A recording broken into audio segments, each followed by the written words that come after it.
پاکستان میں پارلیمنٹ کا یا حکومت کا مسئلہ کیا ہے کہ اپنے پسند کے ججوں کی مدت ملازمت آگے بڑھانے کے لیے اور اپنے مقاصد حاصل کرنے کے لیے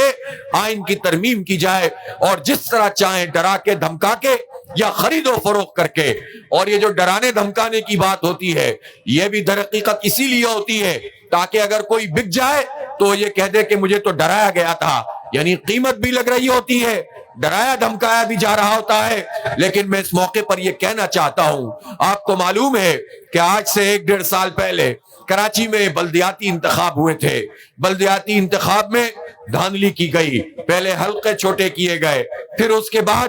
اپنی پسند سے جب وہ سیٹیں ہار گئی پیپلز پارٹی تو اس نے زبردستی چھیننے کا عمل شروع کیا، اپنے نمبر بڑھانے کی کوشش کی، اور پھر جب نمبر بڑھ گئے تو پھر اس کے بعد پھر بھی ان کا میئر نہیں بننا تھا تو ہم نے پی ٹی آئی کے ساتھ مل کر الائنس کیا، تو جماعت اسلامی اس کے لوگوں کو بھی آفر ہوئی، اس کے لوگوں کو بھی دھمکیاں ملی، وہاں بھی پولیس کے چھاپے پڑنے تھے، لیکن جماعت اسلامی کے خواتین اور مرد اور ایون میری مینارٹی کے دوست بھی یہاں موجود ہیں، جو مینارٹی کے لوگ موجود تھے وہ 130 تھے، اور 130 میں سے 130 اس دن حاضر تھے جس دن میئر کا انتخاب تھا۔ تو یہ جماعت اسلامی پر دھمکیوں کا اثر کیوں نہیں ہوتا؟ جماعت اسلامی پر مال کا اثر کیوں نہیں ہوتا؟ لیکن جس پارٹی سے ہم نے الائنس کیا ان کے 62 لوگ تھے، 62 میں سے 30 تو پہنچ گئے لیکن 32 لوگ نہیں پہنچ سکے۔ میں تو آج بھی نہیں کہتا کہ ان کی قیمت لگی، لیکن لوگ یہ کہہ رہے ہوتے ہیں،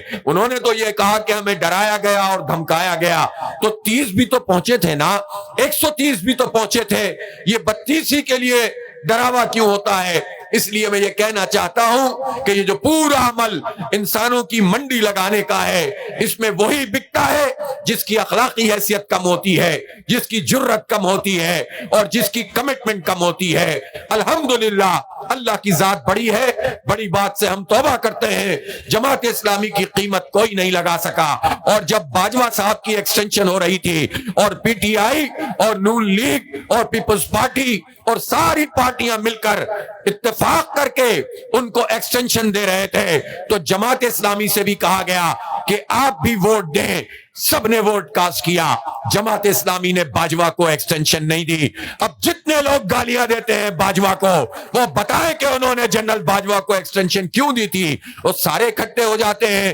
اسٹیٹ بینک کا معاملہ ہے اور اس کو آزاد کرنے اور آئی ایم ایف کا براہ راست غلام بنانے کا معاملہ ہے تو Noon League, P T I, peoples party سب مل کر جو ہے اس کے لیے ترمیم کر لیتے ہیں،